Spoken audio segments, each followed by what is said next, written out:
Hey guys, it's Shadow the Rat, and in today's video, I'm going to be showing you guys how you can train your rat to back up on cue. So this trick is fairly easy to teach to rats of any age, and it's one of the beginner tricks that I usually tend to teach along with spin and paw. So to get started, all you need are some treats. In this case, you will want some solid treats simply because if you have liquid ones, your rats aren't going to be backing away from you. They'll be too focused on licking off the treats. Of course, you'll also need your rat, and you'll also want an area that the rat is familiar with. Okay, so to get started, you want to take a treat in your hand, or if you're using smaller treats, take several smaller treats in your hand and place it in front of your rat. Make sure they can sniff the treats but that they can't get to them, and then take your second hand and place it over the rat's back and gently apply some pressure to their side. Once your rat feels this pressure, they will want to back up automatically, and once they do so, immediately take your first hand and give them the treat.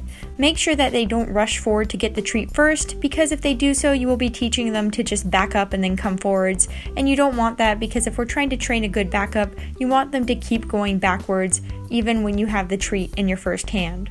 As your rat gets better at backing up when you place your fingers over their sides, start to apply less and less pressure until you can just rest your hands on the rat's back and they will immediately back up. At this point, you want to start taking your hand and placing it further and further along the rat's back until you are actually at their tail. At this point, you want to take your hand and place it just one step away from your rat's tail so that if they back up, they'll immediately feel it and know to keep going backwards. This is how we're going to get them to transition into just backing up when we show them the cue with our first hand. Now, once your rat has mastered this first step, you want to start placing your hand further and further behind them so that they learn to back up further and further before getting to your second hand.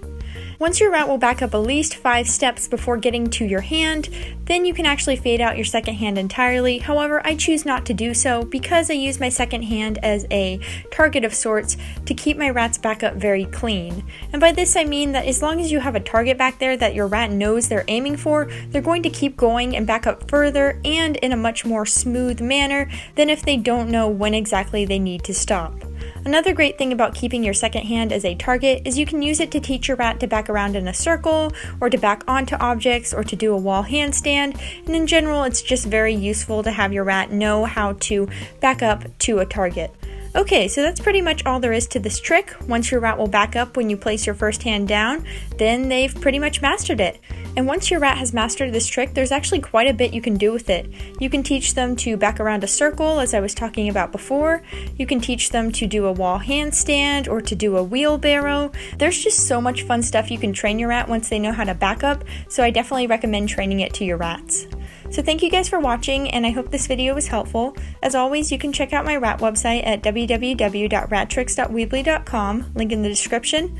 I will also leave a link to my trick training playlist down below in case you're looking for some specific trick that you'd like to train with your rats. Okay, so thank you guys again for watching, and I hope to see you next time. Bye!